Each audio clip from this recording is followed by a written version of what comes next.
ខ្ញុំខំប្រឹងឥឡូវនេះយប់ខ្ញុំចាប់ផ្ដើមញ៉ាំកាហ្វេដែរមុននឹងអធិប្បាយហ្នឹងណាប៉ុន្តែ it's okay so far so good បាទអូខេយើងអាចចាប់ផ្ដើមបាន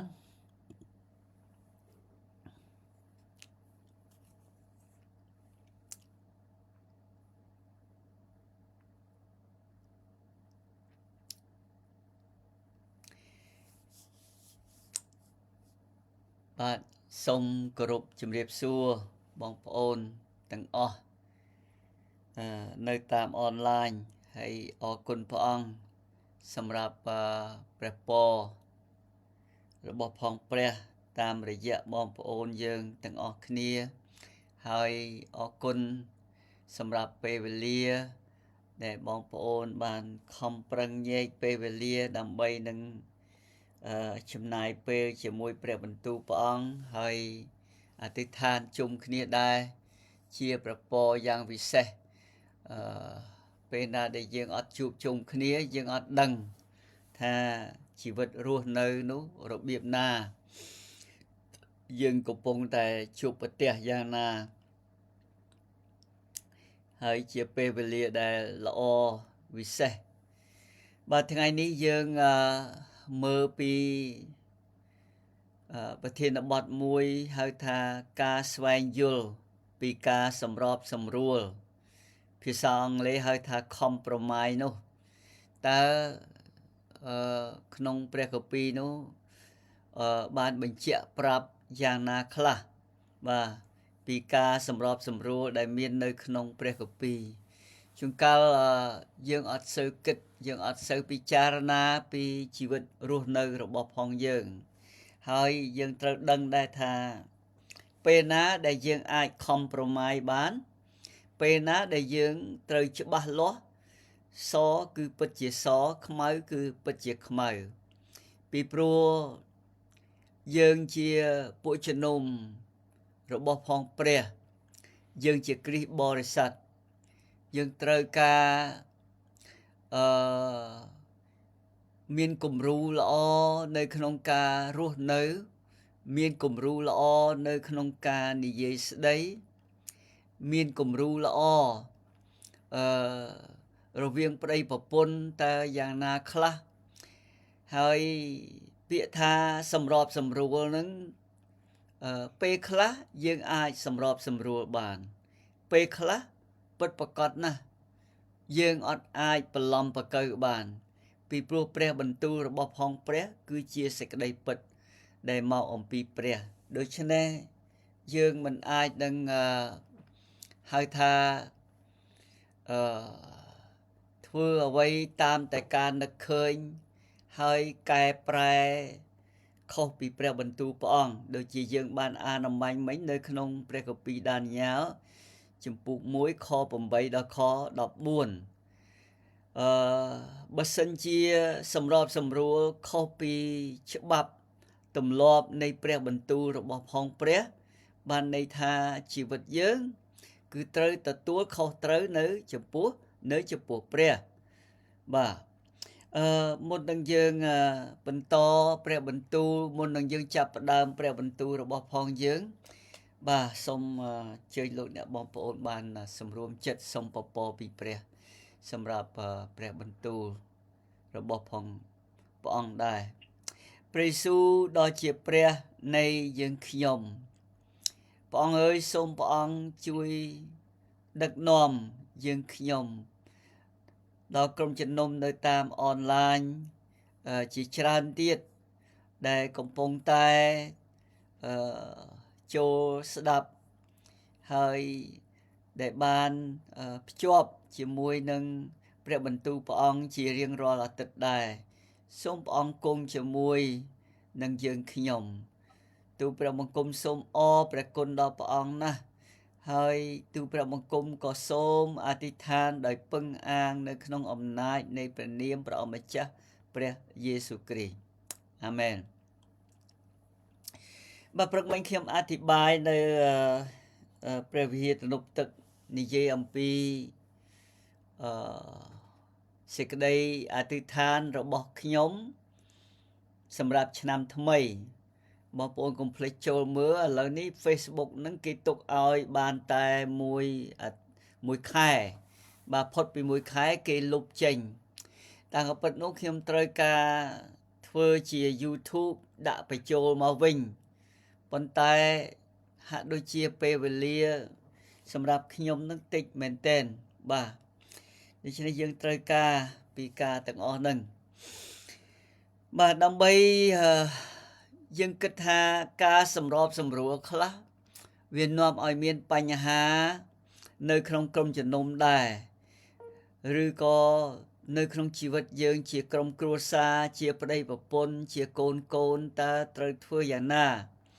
ដើម្បីឲ្យបានត្រូវតាមបហាតីរបស់ផងព្រះអង្គហើយឲ្យមានសន្តិភាពនៅក្នុងក្រុមគ្រួសាររបស់ផងខ្លួនក៏ដូចជានៅក្នុងក្រុមជំនុំនីមួយផងដោយឡែកខ្ញុំចង់ជម្រាបជូនថាយើងជាពួកគ្រីស្ទបរិស័ទត្រូវតែហ៊ានឈរនៅក្នុងសេចក្តីពិតតាមផ្លូវរបស់ផងព្រះជាជាងបានន័យថាតាមព្រះបន្ទូលរបស់ផងព្រះតែម្ដងលោកអ្នកហើយនឹងខ្ញុំយើងមិនអាចនឹងកែប្រែព្រះបន្ទូលនៃសេចក្តីពិតរបស់ផងព្រះបានទេហើយទឹកក្រោយហ្នឹងយើងនឹងមើលថាបើសិនជាយើងថាអាចសម្របសម្រួលបាននោះតើត្រូវធ្វើយ៉ាងណាពីព្រោះពេលខ្លះយើងជាពួកជំនុំរបស់ផងព្រះយើងចែកអត់ដាច់ពីការទាំងអស់ហ្នឹងបាទដូច្នេះចំណុចទី1យើងនឹងមើលពីការសម្របសម្រួលជាការមិនល្អចំណុចទី2ការសម្របសម្រួលដែលមិនអាចទទួលយកបានទី3សម្របសម្រួលដែលខុសពីគុណតម្លៃនៃព្រះបន្ទូលព្រះពីព្រោះពេលដែលយើងសម្របសម្រួលខុសពីព្រះបន្ទូលព្រះបានន័យថាយើងអត់ឲ្យតម្លៃនៃព្រះបន្ទូលរបស់ផងព្រះនោះទេបាទយើងដូចជាយើងបានអាននៅក្នុងដានីយ៉ែលអំបញ្ញមិញហ្នឹងយើងដឹងហើយក្នុងរឿងដានីយ៉ែលដែលពួកបាប៊ីឡូននឹងបានចាប់យកជាឆ្លើយយកទៅហើយមានអ្វីកើតឡើងគេចាប់ផ្ដើមដូរឈ្មោះពួកគាត់ក្រុមគាត់ទាំង4នាក់ហើយគេចាប់ផ្ដើមឲ្យពួកគាត់ទទួលទានសាច់តែពួកគាត់ធ្លាប់មិនទទួលទានសាច់ដូច្នេះច្បាប់ប្រទេសគេឲ្យដើម្បីបំពន់អ្នកដែលធ្វើការជាមួយនឹងស្ដេចហើយក្រុមគាត់ហ្នឹងគឺបានបដិសេធមិនទទួលក្នុងការទទួលទានសាច់ឬក៏សុរាអីចឹងទៅអញ្ចឹងហើយបានជាគាត់ទាំង4នាក់ហ្នឹងគឺគាត់ហ៊ានមិនហ៊ានជំទាស់ទេក៏ប៉ុន្តែគាត់ហៅថាបញ្យលពីមូលហេតុយ៉ាងត្រឹមត្រូវថាគាត់ទទួលទានមិនបានហើយប្រាប់ដល់មហាថ្លឹកពួកស្ដេចនឹងថាឲ្យគេសាកមើល10ថ្ងៃតើយ៉ាងណាបាទដូច្នេះជារឿងមួយដែលសំខាន់នៅពេលដែលពួកគាត់ហ៊ានងើបឈរឡើង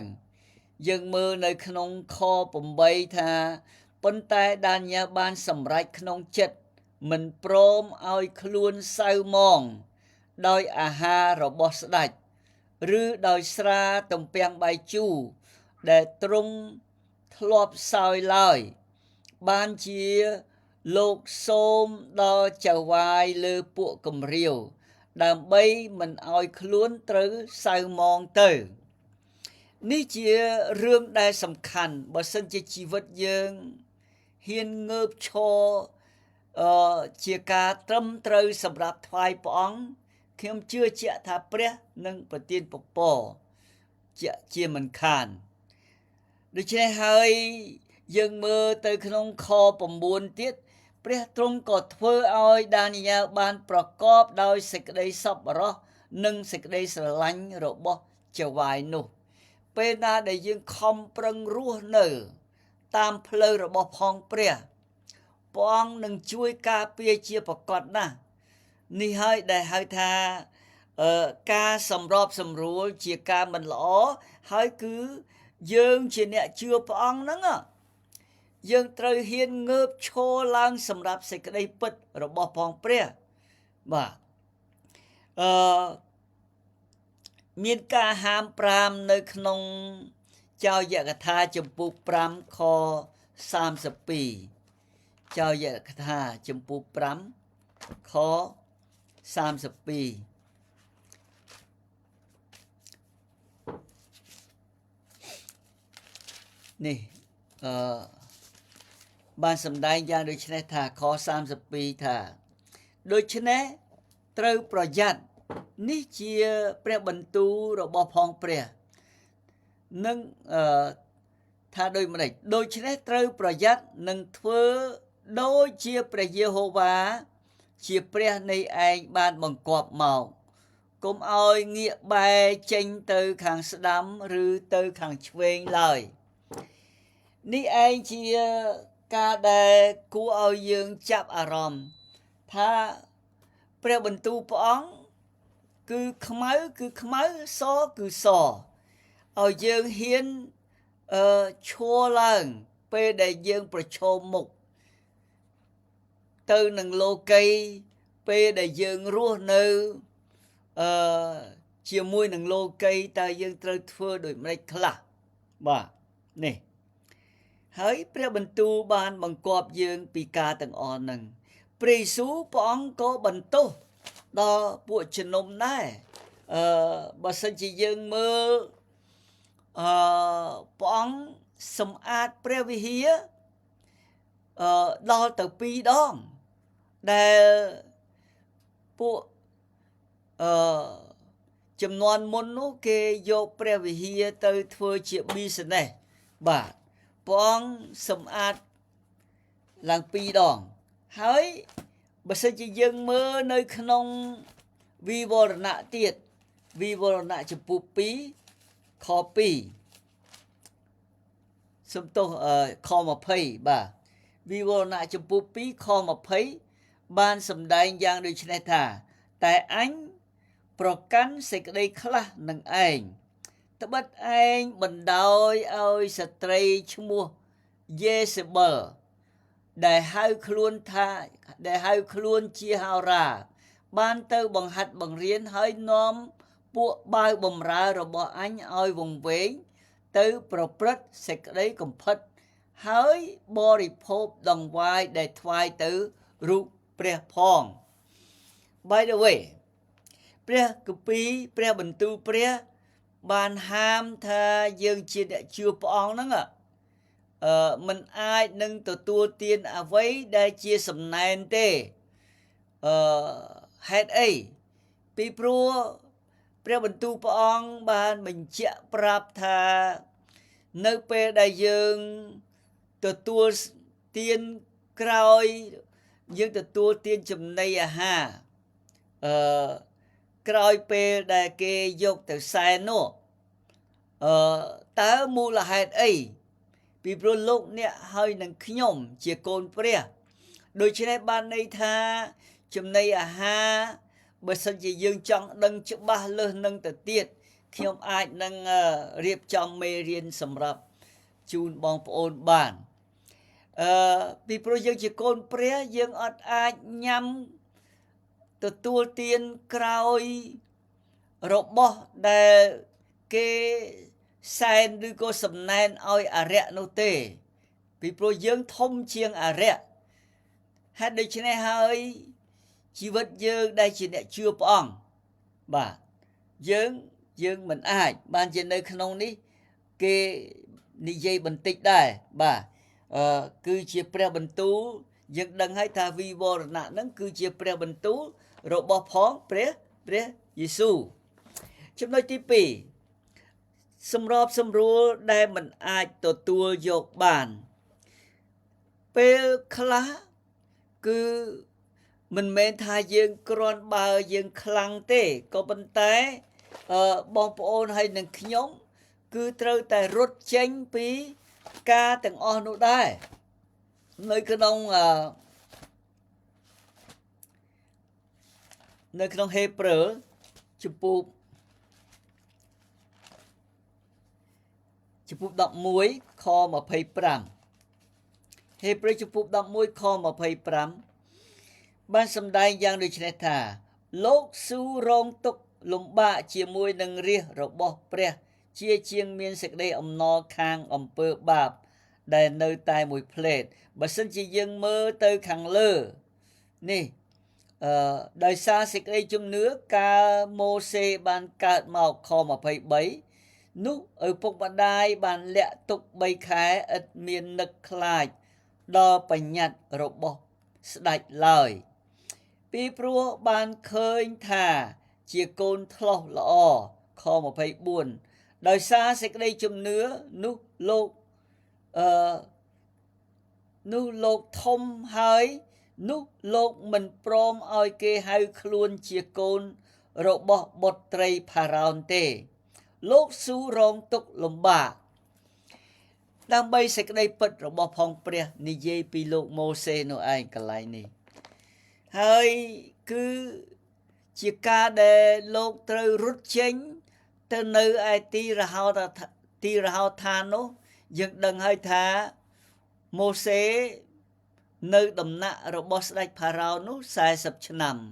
បន្ទាប់មកទៀតនៅនឹងទីរហោឋាននោះ40ឆ្នាំដែរហើយបន្ទាប់មកទៀតយើងឃើញថា80គាត់អាយុ80ទៅ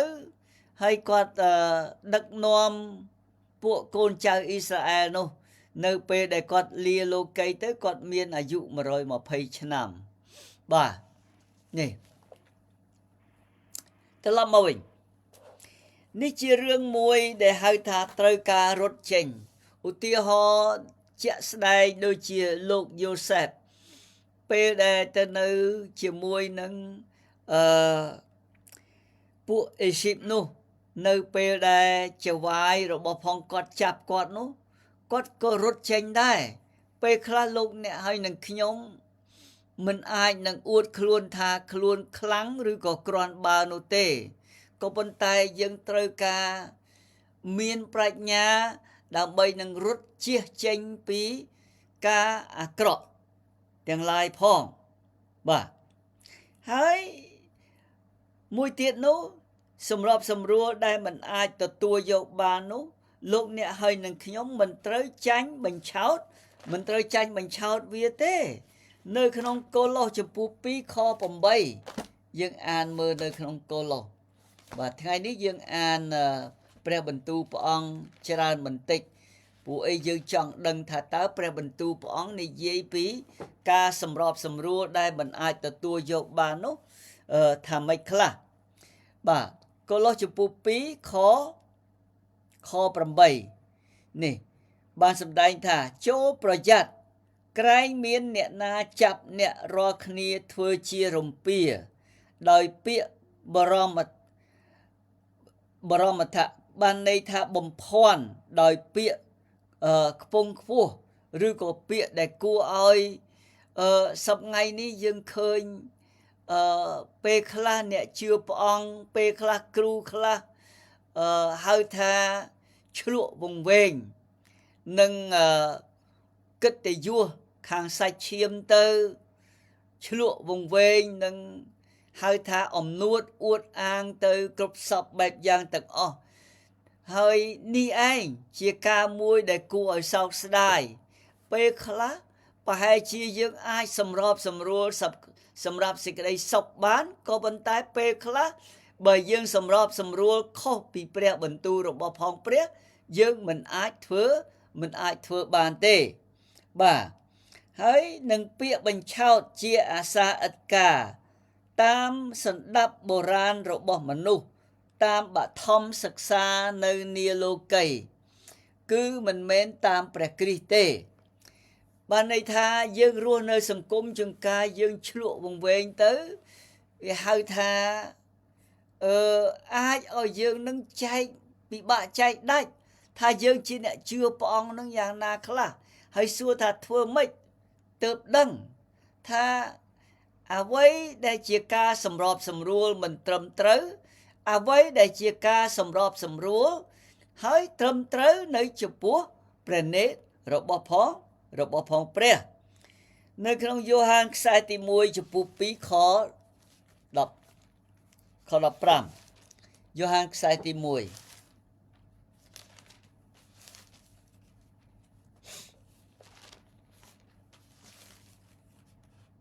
ចំពោះ2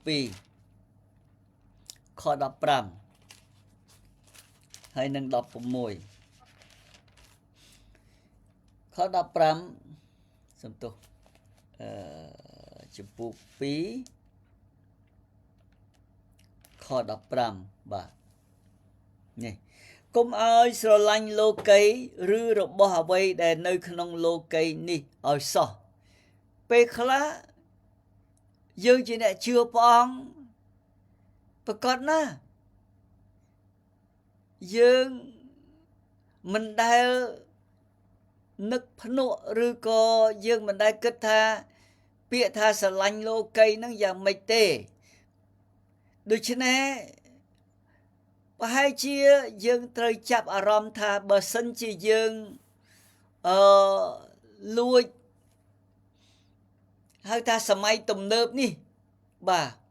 យើងលួចយកក្នុងសង្គមខ្លះយកមកប្រើនៅក្នុងចំណោមគ្រិស្តបរិស័ទជួនកាលត្រូវជួនកាលការខ្លះមិនត្រឹមត្រូវហើយនេះឯងដែលហៅថាស្រឡាញ់លោកីនោះហើយជួនកាលអត្តចរិតយើងនោះវាហៅថាវាចែកអត់ដាច់ពីព្រោះយើងរស់នៅក្នុងសង្គមហើយអត្តចរិតយើងចេះតែទៅមុខទៅរត់តាមសង្គមទៅភ្លេចគិតថាតម្លៃនៃអ្នកជឿព្រះអង្គនោះត្រូវចែកដាច់របៀបណានេះហើយដែលយើងត្រូវមើលនៅថ្ងៃនេះបាទហើយខ16ទៀតថាត្បិតអស់ទាំងសេចក្តីដែលនៅក្នុងលោកីនេះគឺជាសេចក្តីប៉ងប្រាថ្នារបស់សាច់ឈាមនិងសេចក្តីប៉ងប្រាថ្នារបស់ភ្នែកហើយសេចក្តីអំនួតរបស់ជីវិតនោះមិនកើតមកពីព្រះវរបិតាទេគឺមកតែពីលោកីវិញហើយលោកអ្នកឲ្យនឹងខ្ញុំសួរថាធ្វើម៉េចដឹងថាអ្វីដែលខុសនៅចំពោះព្រះអង្គអ្វីដែលត្រូវនៅចំពោះព្រះអង្គពីព្រោះលោកអ្នកឲ្យនឹងខ្ញុំយើងមិនអាចរស់នៅប្រឡំប្រកើបានទេហាក់ដូចជាយើងកំពុងតែកុហកពីជីវិតរបស់ផងខ្លួនហើយកំពុងតែហៅថាដេញតាមផ្នែកសាច់ឈាមនៅនឹងលោកីដែរបើសិនជាយើងធ្វើការអ្វីនៅក្នុងលោកីនោះវាអត់ខុសទេក៏ប៉ុន្តែបើសិនជាយើងធ្វើការនៅក្នុងលោកីបែរជាដាច់ចេញពីព្រះអង្គឬហៅថាណែយើងបោះបង់ចោលសេចក្តីពិតរបស់ផងព្រះហើយយើងទៅអោបកសោបអ្វីដែលជាផ្នែកនៃលោកីនោះគឺមិនអាចនឹងមានឡើងមិនអាចនឹងកើតឡើងនៅក្នុងជីវិតយើងដែលជាអ្នកជឿព្រះអង្គនោះបាទអំបញ្ញមិញចំណុចទី2សម្របសម្រួលដែលមិនអាចទទួលយកបានចំណុចទី3សម្របសម្រួលដែលខុសពីគុណតម្លៃនៃព្រះបន្ទូលរបស់ផងព្រះទីម៉ូថេខ្សែទី2ចំពោះ3ខ16ហើយនិង17បានបញ្ជាក់ថាតើព្រះបន្ទូលមានន័យយ៉ាងណាសម្រាប់យើងដែលជាអ្នកជឿព្រះអង្គនោះបាទ ធីម៉ូថេខ្សែទី2ជំពូក3ខ16ហើយនិង17គ្រប់ទាំងបទគម្ពីរ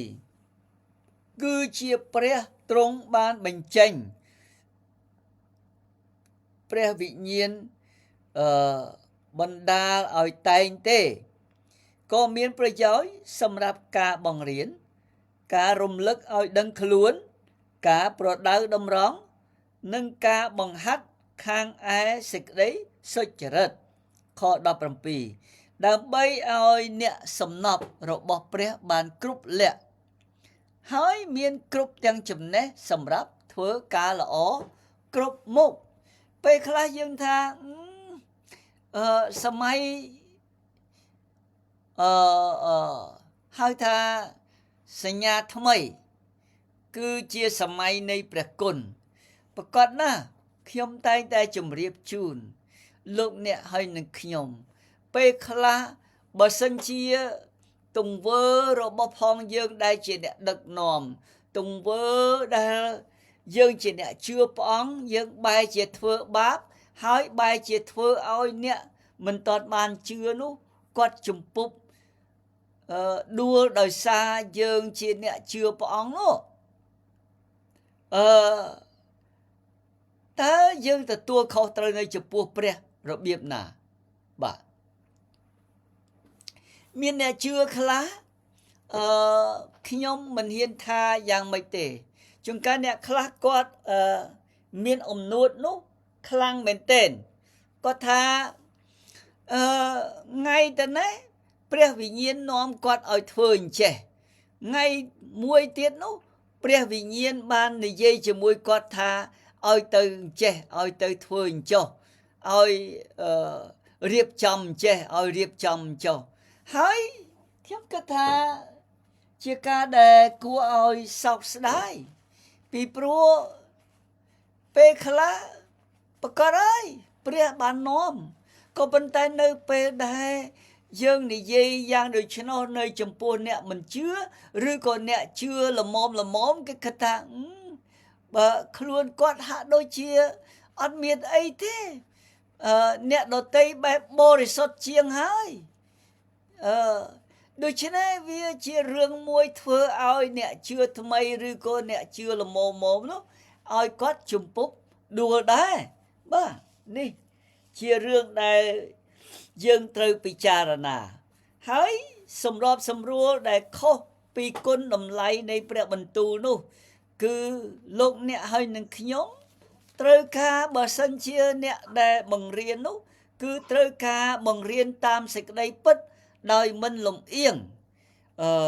ធីម៉ូថេខ្សែទី2ជំពូក4បាទខ2បានសម្ដែងថាចូលឲ្យអ្នកផ្សាយព្រះបន្ទូលចុះហើយទទូចជំរុញផងទោះត្រូវពេលឬខុសក្តីចូលរំលឹកគេឲ្យដឹងខ្លួនបានន័យថាបើសិនជាការនោះខុសគឺត្រូវការហ៊ាននិយាយពីការខុសហើយនឹងត្រូវដែរពីខ្មៅហើយនឹងសដែរដែលយើងជាអ្នកជឿព្រះអង្គនោះបាទនេះចូលរំលឹកគេឲ្យដឹងខ្លួនព្រមទាំងបន្ទោសហើយកំឡាចិត្តគេដោយចិត្តអត់ធ្មត់និងសេចក្តីព្រានប្រដៅគ្រប់យ៉ាងបានន័យថាយើងជាអ្នកជឿព្រះអង្គបើសិនជាយើងអ្នកក្រាន់បើយើងបង្រៀននោះត្រូវតែបង្រៀនតាមសេចក្តីពិត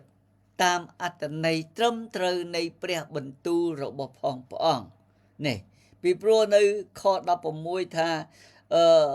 3:16បានប្រាប់ថាណែគ្រប់ទាំងបទគម្ពីរនោះគឺសម្រាប់ការបង្រៀនមានប្រយោជន៍សម្រាប់ការបង្រៀនការរំលឹកឲ្យដឹងខ្លួនការប្រដៅតម្រង់និងការបង្ហាត់ខាងឯសេចក្តីសុចរិតបាទនេះជាខ្លឹមសារនៃព្រះបន្ទូលព្រះអង្គហើយមួយទៀតនោះនៅខាងក្រោមសម្របសម្រួលដែលខុសពីគុណតម្លៃនោះលោកអ្នកហើយនឹងខ្ញុំត្រូវតែហ៊ានហៅថា បដិញ្ញាចិត្តក្នុងការរស់នៅសម្រាប់ថ្វាយព្រះហើយចាត់ទុកព្រះជាលេខ1នៅក្នុងជីវិតរបស់ផងខ្លួនពីព្រោះយើងអត់អាចនឹងទៅខាងនេះនិយាយសទៅខាងនោះនិយាយខ្មៅវាអត់អាចវានឹងคล้ายទៅជាអ្នកកុហកវានឹងคล้ายទៅជាអ្នកនិយាយមិនពិតវានឹងคล้ายទៅជាអ្នកដែលកំពុងតែហៅថារស់នៅហៅថាជាមនុស្សលាក់ពុតនោះបាទក្នុងលូកាជំពូក16ខ13ប្រាប់ឲ្យយើងថាយើងមិនអាចនឹងមានចង្វាយ2បានទេរស់នៅតាមផ្លូវរបស់ផងព្រះយើងមិនអាចថ្វាយបង្គំអរិយផងហើយថ្វាយបង្គំព្រះផងបានទេបាទលូកាជំពូក16ខ13 16ខ13បានសម្ដែងយ៉ាងដូចនេះថាគ្មានបាវណាដែលបំរើចង្វាយ2បានទេពីព្រោះបាវនោះនឹងស្អប់មួយស្រឡាញ់មួយឬនឹងកាន់ខាងមួយហើយមើងងាយមួយដូច្នេះអ្នករាល់គ្នាក៏បំរើព្រះផងទ្រព្យសម្បត្តិផងពុំបានទេប្រកាសហើយយើងធ្វើជាអ្នកមានអត់ខុសទេក៏ប៉ុន្តែបើសិនជាយើងឲ្យទ្រព្យសម្បត្តិនោះប្រើជីវិតរបស់ផងយើង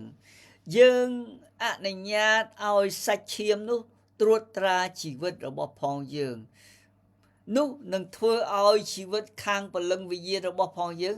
ចាប់ផ្ដើមថយទៅហើយខ្សោយទៅហើយ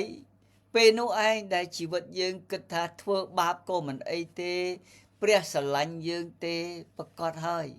ព្រះអង្គស្រឡាញ់យើងប៉ុន្តែមិនមែនមានន័យថាយើងអាចធ្វើបាបតាមតែចិត្តពេលខ្លះយើងធ្វើខុសដោយអចេតនា It's okay ក៏ប៉ុន្តែបើសិនជាយើងចេះតែធ្វើដោយចេតនានៃជីវិតយើងវិញគឺយើងនឹងខុសនៅចំពោះព្រះ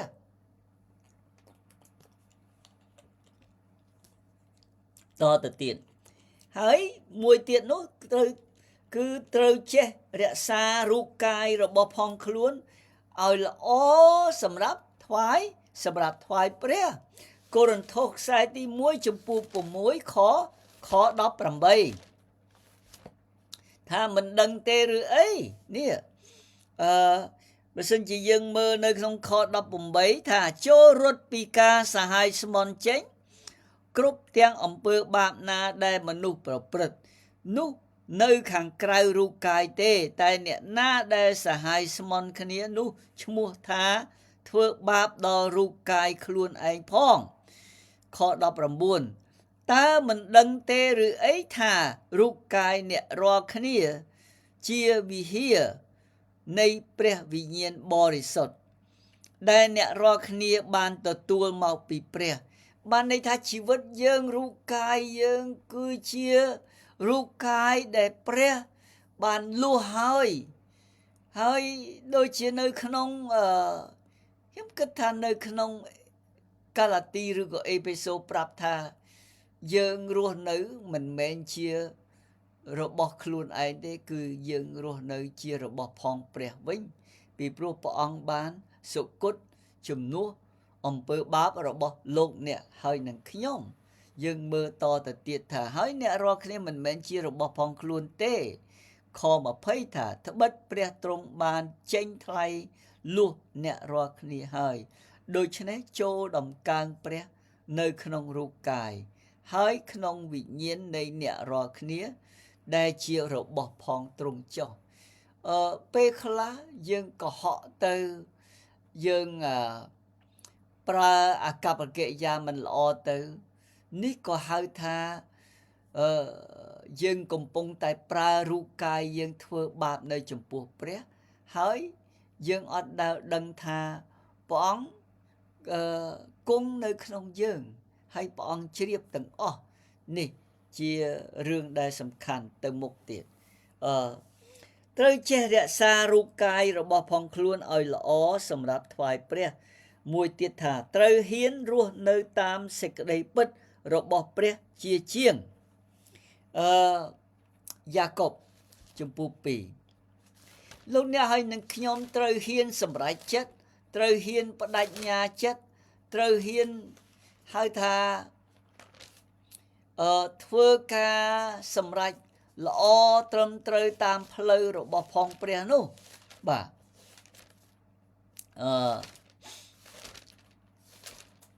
យ៉ាកុបជំពូក2ខ14ដល់ខ17ខ14បានសម្ដែងថាបងប្អូនអើយបើអ្នកណាថាខ្លួនមានសេចក្តីជំនឿតែមិនប្រព្រឹត្តតាមនោះតើមានប្រយោជន៍អ្វីតើសេចក្តីជំនឿអាចនឹងជួយសង្គ្រោះអ្នកនោះបានដែរឬខ15ចុះបើមានបងប្អូនប្រុសស្រីណានៅអាក្រាតព្រមទាំងខ្វះអាហារបរិភោគរាល់ថ្ងៃ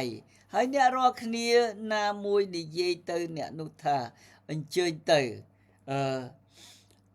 ឲ្យសុខសាន្តសូមឲ្យបានកក់ក្ដៅហើយឆ្អែតចុះតែគ្មានឲ្យអ្វីដល់អ្នកដែលត្រូវការខាងរូបសាច់នោះសោះនោះតើមានប្រយោជន៍អ្វី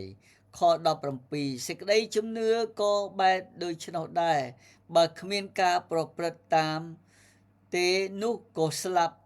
នៅតែឯងហើយខ26ទៀតថាពីព្រោះសេចក្តីជំនឿបើគ្មានការប្រព្រឹត្តនោះឈ្មោះថាស្លាប់ហើយប្រៀបដូចជារូបកាយបើឥតមានពលឹងវិញ្ញាណទេនោះក៏ស្លាប់ហើយដែរបាទបញ្ចប់នៅក្នុងយើងដឹងនៅក្នុងទំនុកដំកើង1ខ1ដល់ខ3បាទបានពន្យល់ប្រាប់យើងពីការរស់នៅបែបណាឲ្យត្រូវតាមផ្លូវរបស់ផងព្រះនោះទំនុកដំកើង1ខ1ដល់ខ3ថាមានពរហើយអ្នកណាដែលមិនដើរតាមដំបូន្មានរបស់មនុស្សអាក្រក់ក៏មិនឈរនៅក្នុងផ្លូវរបស់មនុស្សមានបាបឬអង្គុយនៅជាមួយនឹងពួកមនុស្សដែលមើលងាយខ2អ្នកនោះត្រេកអរតែនឹងក្រឹតវិន័យរបស់ព្រះយេហូវ៉ាវិញក៏រំពឹងគិតនៅក្នុងក្រឹតវិន័យទ្រង់ទាំងយប់ទាំងថ្ងៃខ3អ្នកនោះនឹងបានដូចជាដើមឈើដែលដុះនៅក្បែរផ្លូវទឹកដែលបង្កើតផលតាមរដូវកាលហើយស្លឹកក៏មិនចេះស្រពោនឡើយឯការអ្វីដែលអ្នកនោះធ្វើនោះនឹងចម្រើនឡើងទាំងអស់ហើយបើសិនជាយើងអាននៅក្នុងទំនុកដំកើងដដែលប្រហែលជាខ្ញុំនឹងមិនអានទាំងអស់ទេក៏ប៉ុន្តែបងប្អូនអាចកត់ទុកបានទំនុកដំកើង119ខ6ខ9ដល់16ខ9ថាមនុស្សកំឡោះនឹងសម្អាតផ្លូវដែលខ្លួនប្រព្រឹត្តដោយសារអ្វីគឺដោយប្រយ័ត្ននិងប្រព្រឹត្តតាមព្រះបន្ទូលរបស់ផងព្រះអង្គពេលណាដែលយើងខំប្រឹងស្ដាប់បង្គាប់ព្រះបន្ទូលរបស់ផងព្រះអង្គហាក់ដូចជាជីវិតរបស់ផងយើងកំពុងតែលាងសម្អាតដោយសារព្រះបន្ទូលនោះឯងហើយជីវិតយើងរស់នៅក៏ចេះតែល្អឡើងហើយមានប្រយោជន៍ដល់សង្គមហើយមានប្រយោជន៍ដល់បងប្អូនក្រុមគ្រួសាររបស់ផងខ្លួនក៏ដូចជាដល់ក្រុមគ្រួសារនៃក្រុមជំនុំទាំងមូលនោះផងដែរខ10ទូបង្គំបានស្វែងរកទ្រង់អស់ពីចិត្តសូមកុំឲ្យទូបង្គំវង្វេងចេញពីសេចក្តីបង្គាប់របស់ទ្រង់ឡើយវ៉ាវអស្ចារ្យមែនទែនព្រះបន្ទូលព្រះអង្គទូបង្គំបានកំណត់ចាំព្រះបន្ទូលទ្រង់ទុកនៅក្នុងចិត្តប្រយោជន៍កុំឲ្យទូបង្គំធ្វើបាបនឹងទ្រង់ហើយខ12ព្រះយេហូវ៉ាអើយទ្រង់មានពរហើយសូមបង្រៀនអស់ទាំងបញ្ញត្តិរបស់ទ្រង់ដល់ទូបង្គំនេះយើងអាចអានបន្តទៅទៀតទៅនៅរហូតដល់ខ16តែមានមួយខទៀតដែលខ្ញុំចង់លើកទឹកចិត្តបងប្អូន បើសិនជាបងប្អូនខំប្រឹងរស់នៅតាមផ្លូវរបស់ផងព្រះនេះយូស្វេជំពូក3ខ5ថាយូស្វេក៏ប្រាប់បណ្ដាជនថាចូលឯងរាល់គ្នាញែកខ្លួនចេញជាបរិសុទ្ធចុះពីព្រោះថ្ងៃស្អែកព្រះយេហូវ៉ាទ្រង់នឹងធ្វើការអស្ចារ្យនៅក្នុងពួកឯងពេលខ្លះយើងអត់ដឹងក៏ប៉ុន្តែយើងដឹងថាត្រូវតែជឿថាថ្ងៃស្អែកព្រះអាចនឹងធ្វើការល្អវិសេសវិសាលសម្រាប់បងប្អូនហើយនឹងខ្ញុំដែរដូច្នេះសូមឲ្យជីវិតរបស់ផងយើងបានហ៊ានងើបឈរឡើងបានហ៊ានបដិញ្ញាចិត្តសម្រេចចិត្តថាសូមព្រះអង្គឲ្យព្រះអង្គជួយឲ្យយើងបានរស់នៅតាមផ្លូវរបស់ផងព្រះហើយកុំឲ្យយើងធ្វើការហៅថាសម្របសម្រួលនោះឲ្យខុសពីតម្លៃនៃព្រះបន្ទូលរបស់ផងព្រះនោះយើងប្រកាសជាបានទទួលពរជ័យពីព្រះអង្គជាក់ជាមិនខានសូមឲ្យព្រះបន្ទូលនៅថ្ងៃនេះបានប្រទានពរដល់លោកអ្នកហើយនឹងខ្ញុំដែរយើងនឹងអធិដ្ឋានបញ្ចប់ហើយបើមានសំណួរអាចសួរបានព្រះយេស៊ូវដ៏ជាព្រះអរគុណដល់ព្រះអង្គសម្រាប់ព្រះបន្ទូលរបស់ផងព្រះអង្គនៅវេលាថ្ងៃនេះសូមព្រះអង្គប្រោះមេត្តាជួយដឹកនាំយើងខ្ញុំតទៅមុខទៀតតាមរយៈព្រះបន្ទូលដ៏រស់របស់ផងព្រះអង្គហើយជួយឲ្យយើងខ្ញុំបានស្ដាប់បង្គាប់ជួយឲ្យយើងខ្ញុំបានប្រុងប្រយ័ត្ននៅក្នុងការរស់នៅសម្រាប់ថ្វាយព្រះគឺថ្វាយសិរីល្អដល់នគរព្រះផងដែរយើងខ្ញុំអរព្រះគុណដល់ព្រះអង្គណាស់ទូព្រះបង្គំសូមអធិដ្ឋានសម្រាប់បងប្អូនទូបង្គំគ្រប់គ្នានៅតាមអនឡាញដែរដោយថ្វាយទាំងអស់ដល់ព្រះអង្គដោយសង្ឃឹមដោយទុកចិត្តដោយនៅព្រះនាមព្រះអង្គម្ចាស់ព្រះយេស៊ូវគ្រីស្ទអាមែនសូមឲ្យព្រះជាម្ចាស់បានប្រទានពរតាមរយៈព្រះបន្ទូលរបស់ផង